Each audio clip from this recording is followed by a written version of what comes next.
Hello tout le monde, c'est Crispy. Alors aujourd'hui dans cette petite vidéo, je vais vous faire un petit suivi d'évolution de mes Messor Barbarus. Allez, on y va.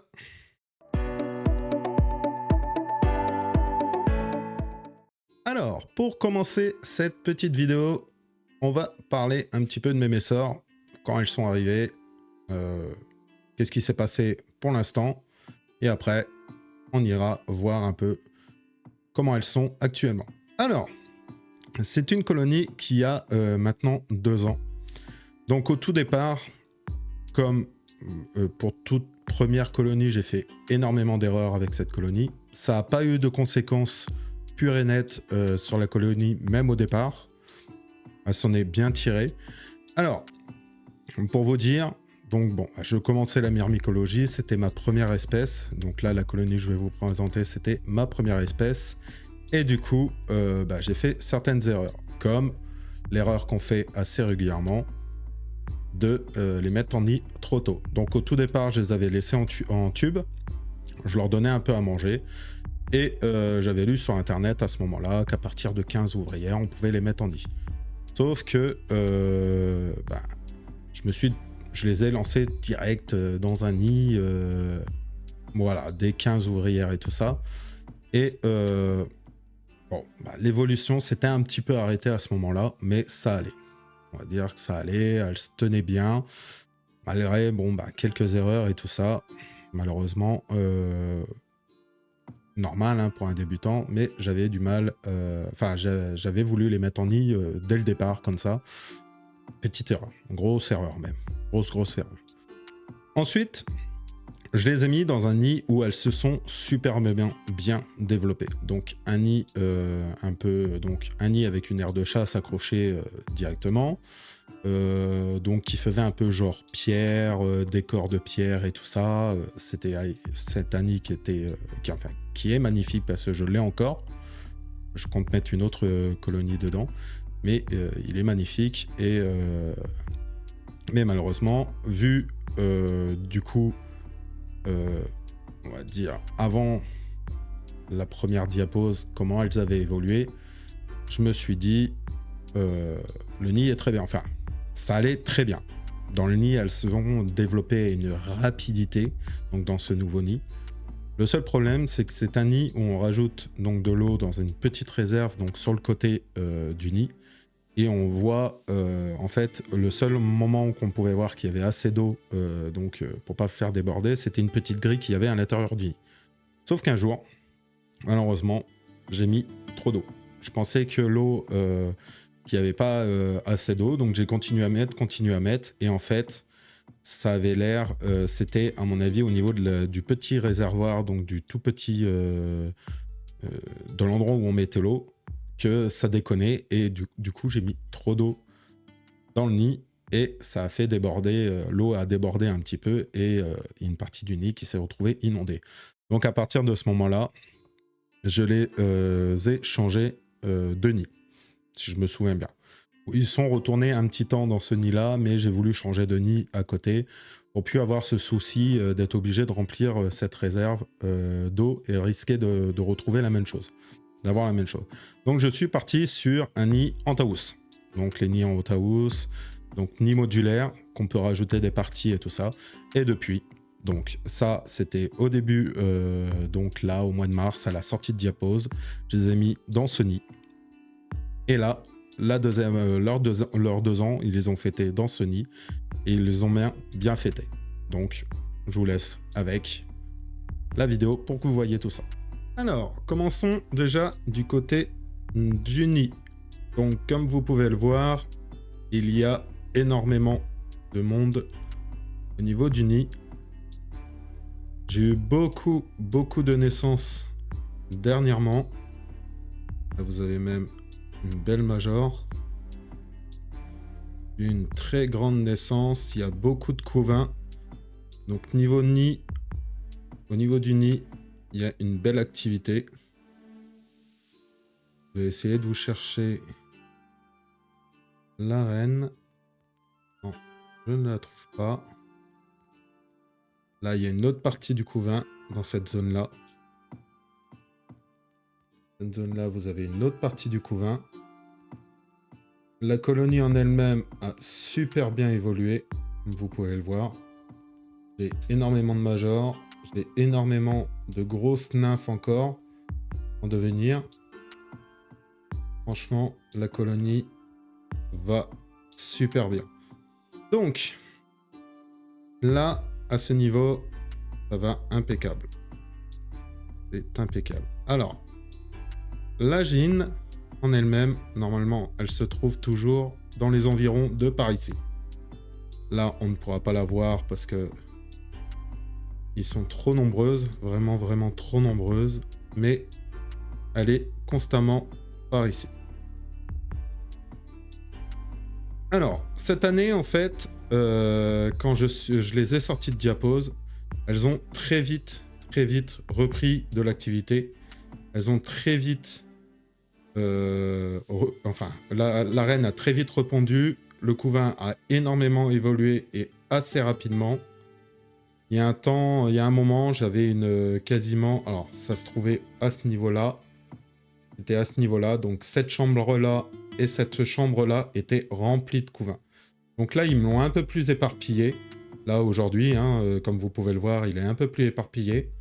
Donc, vous en avez là, vous en avez à l'entrée, vous en avez ici. Donc, aux zones, là, ils me les ont mis surtout au niveau des zones d'humidité. Donc, comme vous pouvez le voir, elles sont vraiment regroupées au niveau des zones d'humidité. Alors, peut-être un petit signe d'un manque d'humidité dans les autres parties du nid. Peut-être. Et ça, je ne pourrais rien y faire spécialement. Donc ça, là, c'est la réserve d'eau. Donc là, elle est un peu basse. Je la remplirai. Je vais certainement la remplir là dans les heures qui arrivent. Mais sinon, si vous pouvez voir, ça va très bien. Et vraiment, vraiment, vraiment très bien. Alors, du côté de l'aire de chasse, donc il y a beaucoup d'activités aussi. Alors, comme vous pouvez voir, elle s'active énormément aussi au niveau de l'aire de chasse. Alors, fais-moi un petit... Fais-moi un...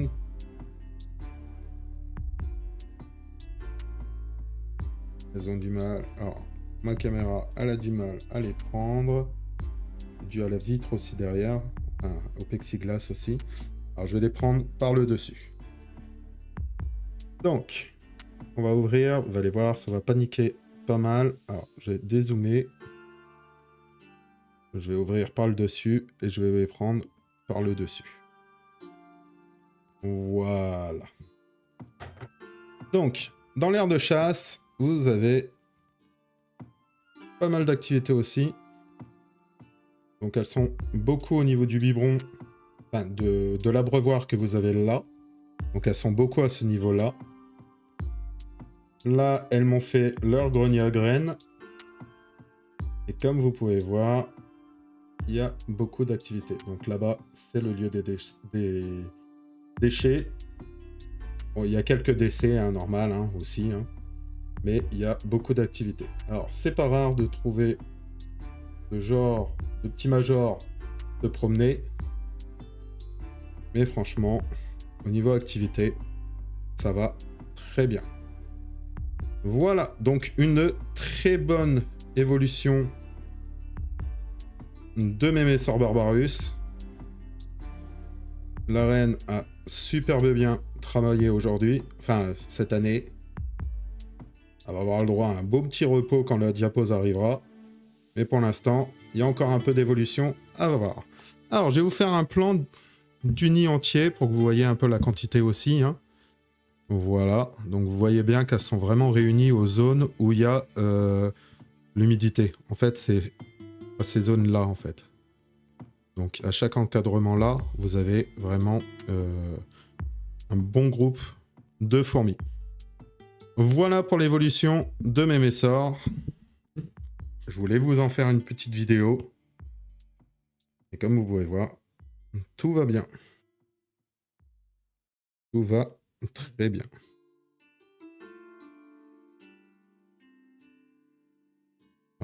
Hop là, voilà. Comme vous pouvez voir, tout va très très bien. Elle se porte bien. Voilà. Alors, est-ce que je vais arriver à voir la reine avant de terminer la vidéo? Non, on la verra pas malheureusement. Elle doit être dans le grand groupe que vous avez là à l'entrée. C'est souvent son lieu. Alors, soit là, soit au niveau du tuyau d'entrée. Voilà, c'est le lieu où elle se met la plupart du temps. Voilà pour mes messors.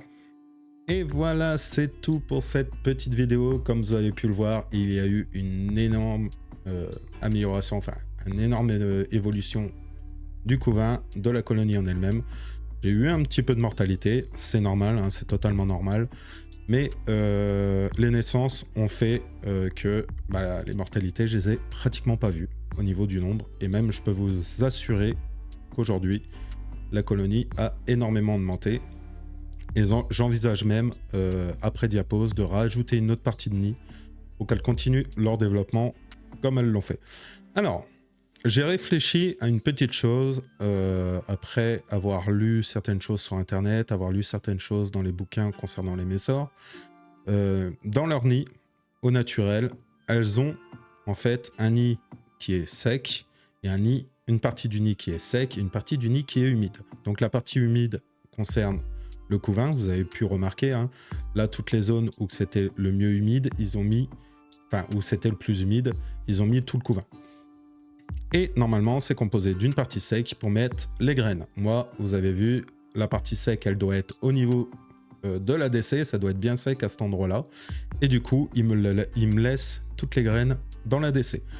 Donc, pour la prochaine partie de nid, je reprendrai peut-être un nid, comme vous avez vu là, avec une réserve d'eau, mais la réserve d'eau, je la laisserai totalement sec.